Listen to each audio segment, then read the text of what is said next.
दिया, हमने तो परोपकार कर दिया। ये परोपकार नहीं है।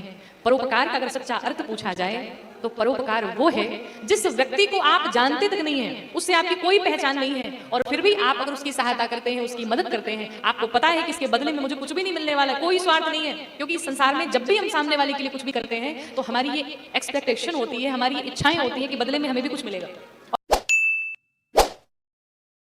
और अगर नहीं मिला तो कोई सहायता नहीं। पर बिना स्वार्थ के अगर आप किसी की सहायता करते हैं, परमार्थ करते हैं, तो परोपकार उसे ही कहते हैं जिससे हमारा कोई मतलब नहीं है, बदले में हमें कुछ भी मिलने वाला नहीं है, कुछ भी प्राप्त होने वाला नहीं है। इसे परोपकार कहते हैं, ये परमार्थ है।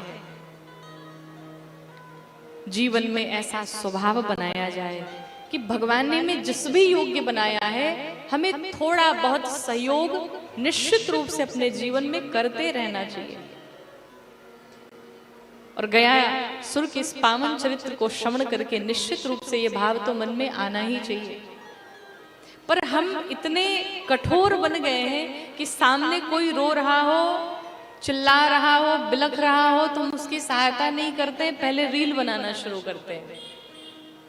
अच्छा ट्रेंड करेगा, बढ़िया वीडियो, इसके व्यूज जाएंगे। आजकल लोगों का सड़कों पे एक्सीडेंट हो जाए तो कोई सहायता नहीं करता, पहले वीडियो बनाता है। ऐसा समय है। ये दया, ये भाव हृदय में होना चाहिए। मनुष्य आप वो नहीं है कि जिसके हृदय में भाव ही नहीं है, दया ही नहीं है। आपके हृदय में इंसानियत होनी चाहिए, दयालुता होना चाहिए, भाव होना चाहिए, श्रद्धा होनी चाहिए।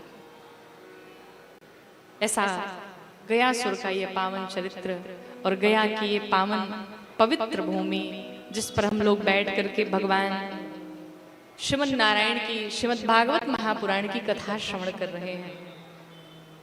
ऐसा पावन पवित्र मास है ये। आप सभी को ज्ञात है कि कल से अधिक मास प्रारंभ होने वाला है। 17 मई से 15 जून तक, जिसे आप पुरुषोत्तम मास भी कहते हैं, मल मास भी कहते हैं, अधिक मास भी कहते हैं। 3 वर्षों के पश्चात हमें बड़ा सौभाग्य मिलता है सत्कर्म करने का, पुण्य करने का। और आपकी जानकारी के लिए बता दें कि इस अधिक मास में आप प्रत्येक दिन अगर 2 माला करते हैं, और इस अधिक मास में अगर आप सिर्फ 1 माला कर ले, तो वो 1000 माला को करने का फल प्राप्त कराता है। इस अधिक मास में जितना हो सके यज्ञ, अनुष्ठान, जप, तप, दान, पुण्य जितना हो सके करिए। यथाशक्ति भगवान ने जिस योग्य आपको बना रखा है, उस प्रकार से आप लोगों की सहायता करिए, दान करिए, पुण्य करिए, जितना हो सके जप तप करिए, जितना हो सके अनुष्ठान करिए। महाराज भगवान की खूब पूजा करिए, त्रिकाल संध्या करिए। इसे 1 मास में त्रिकाल संध्या नहीं हो पाती है तो भी 2 बार तो अवश्य ही करना चाहिए। प्रत्येक वर्ष तो हम इस संसार के लिए, इस जीवन के लिए, अपने लिए निकाल रहे हैं, पर ये 1 मास ऐसा आया है जिसमें हम स्वयं का कल्याण करा सकते हैं, भगवान को प्राप्त कर सकते हैं, श्री ठाकुर जी की हमें प्राप्ति हो सकती है। इस अधिक मास में ज्यादा से ज्यादा घर में श्री रामचरितमानस जी हों, उनका पाठ करें। श्रीमद् भागवत महापुराण है, भक्तमाल जी हैं, उनकी कथाएं कानों से श्रवण करें। जितने विकार आते हैं हमारे जीवन में, इन कानों से ही प्रवेश करते हैं। दिन रात हम और आप विषयों में लीन हैं। विषय क्या है? ये आंखें जो है, ये अच्छी अच्छी चीजों को देखना चाहती हैं, ये आंखों का विषय है। जिह्वा अच्छी अच्छी भोग पाना चाहती है। बढ़िया मौसम बना हुआ है, बारिश हो रही है, तो तुरंत जिह्वा कहती है जाओ जल्दी से पकोड़े बना करके लाओ, मौसम बहुत अच्छा है, बढ़िया चाय बना करके लाओ, कड़क एकदम। ये क्या है? ये जिह्वा का विषय है, हाथों का विषय है, अच्छी अच्छी चीजों का स्पर्श करना। कानों का विषय है भगवान की कथा सुनना नहीं, दूसरों की बुराई सुनना। ईमानदारी से बताओ, जितना आनंद दूसरों की बुराई सुनने में आता है उतना कथवा सुनने में आता है क्या? है ना? 3 घंटे कथा चल रही हो, उठना बैठना सब हो जाता है, पानी पीना समोसे खाना सब हो जाता है, पर बगल में किसी की बुराई चल रही हो, मजाल है एक बात इधर से उधर हो जाए। किसी किसी को अगर दूर से सुनाई न पड़े तो थोड़ा कनवा टेढ़ा भी कर लेते हैं, थोड़ा सा अमृत चला जाए कानों में, क्या आनंद आ जाए। किसी ने बुराई रोक दी तो सामने वाला कहता है महाराज अच्छा अगवा फिर का भाई।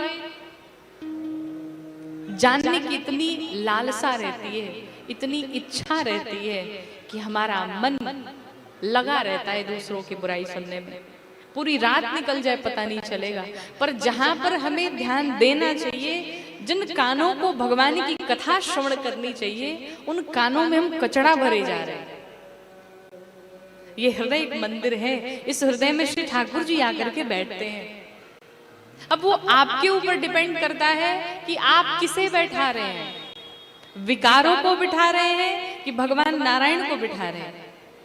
विकारों को बिठाएंगे तो दिन रात इसी में फंस के रह जाएंगे, भगवान गोविंद को बिठाएंगे तो इस भव सागर से पार हो जाएंगे। मन भटकता है, मन बहुत चंचल है, इतना जल्दी एकाग्रचित्त नहीं होने वाला है। कई बार लोग कहते हैं महाराज भजन में मन नहीं लगता है, कथा में मन नहीं लगता है, कोई बात नहीं, बैठिए तो सही, कुछ भी तो कान में जाएगा ही। धीरे धीरे करते करते जो जन्म जन्मांतर के, कल्प कल्पांतर के, युग युगांतर के, दिग दिगांतर के हमारे पापों की गठरी जो सर पे बंधी हुई है, उन पापों की वजह से हमारा मन कथाओं में, भजन में, सत्संग में नहीं लगता है। पर जिस दिन आपने ठान लिया कि आज नहीं तो कल, कल नहीं तो परसों, महीने 2 महीने 6 महीने बीतेंगे, लगेगा मन, निश्चित रूप से लगेगा। समय देना होगा क्योंकि मन बहुत चंचल है, और इस मन पर विजय पाने के लिए सबसे पहले हमें जिह्वा पर विजय पाना होगा। क्योंकि जब तक हमारी जिह्वा पर कंट्रोल नहीं होगा तब तक मन भजन में नहीं लगेगा। आपने साधु संतों को, बड़े बड़े महापुरुषों को देखा होगा, बहुत अल्पाहारी होते हैं, कम भोजन करते हैं। क्यों? जब आप बढ़िया भोजन कर लेते तो फिर निद्रा महारानी की कृपा हो जाती है, इसलिए कम ही भोजन, जब कम भोजन करेंगे तो भजन में फिर बढ़िया मन लगेगा। तो ये बड़ा ही सुंदर संयोग है, भगवान की अहेतु कृपा है। किस अधिक मास में हम बैठ करके भगवान श्रीमद् भागवत महापुराण की कथा श्रवण कर रहे हैं।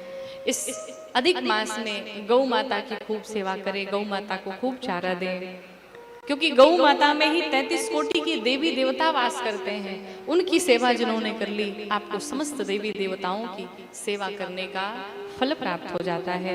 इस एक महीने में, इस एक मास में निश्चित रूप से नियम का पालन करिए, और इस एक मास में ब्रह्मचर्य का पालन करिए।